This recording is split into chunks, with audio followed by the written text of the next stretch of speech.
Hey team, I know it's been a quick minute, but I was just on vacation for the past week. As you can see, I have a little bit of a glow about me. So I was in Cuba, so I did get a little bit of sun. I had a few different kinds of bathing suits, so no lie, I'm looking a little bit like an awkward zebra, but tan's a tan. I'm also heading to the TFC game today, which is why I'm a little bit more dolled up.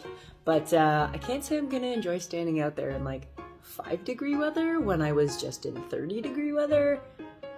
We'll see how it goes.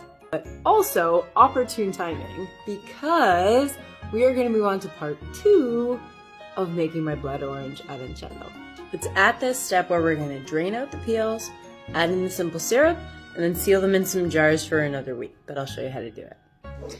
Now these jars have been sitting for 3 weeks, and you can see already the amazing color that's gonna come out of this. So what you're gonna do is you're gonna take kind of a fairly large pitcher with a strainer. Unfortunately, I don't have anything smaller than this. And we are just going to strain out all of that alcohol, and then you can disregard the peels because you kind of got what you've needed out of them.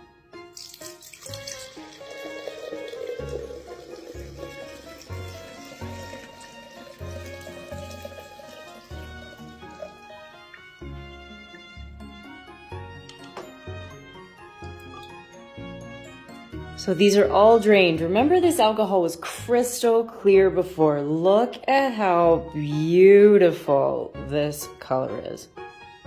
But Elisa, I thought limoncello and arancello is more like opaque.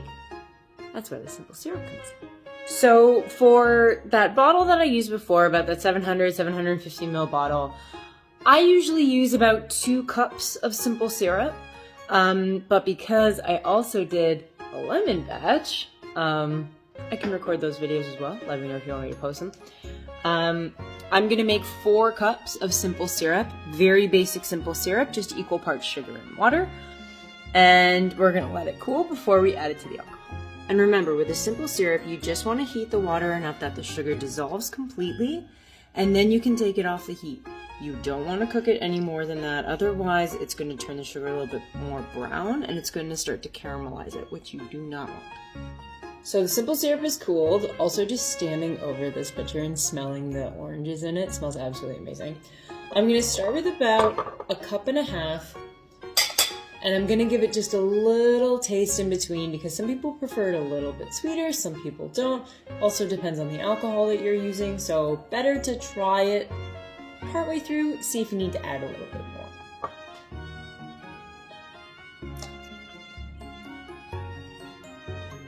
And you also see what happens as soon as you add that simple syrup, then that opaque color comes through. And this is a little bit more similar to what that final product is gonna look like. So I'll give this just a little taste. Ooh. That is delicious, but I am gonna need a little bit more sugar because it is fairly strong.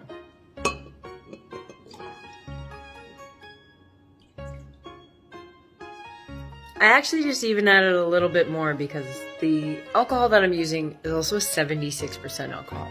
The stronger the alcohol that you're using, the more sugar you may need to add in order to offset some of the gusto. If you have leftover simple syrup, do not throw it out.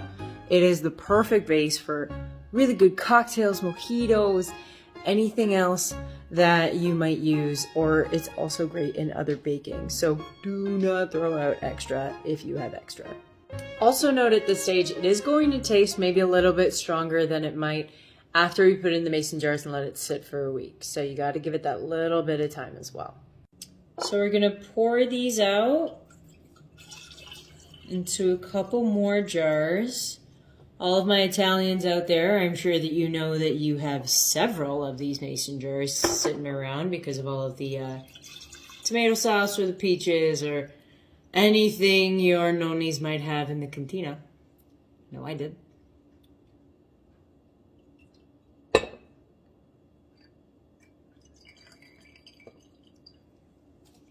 And we are just going, we're just going to seal these up.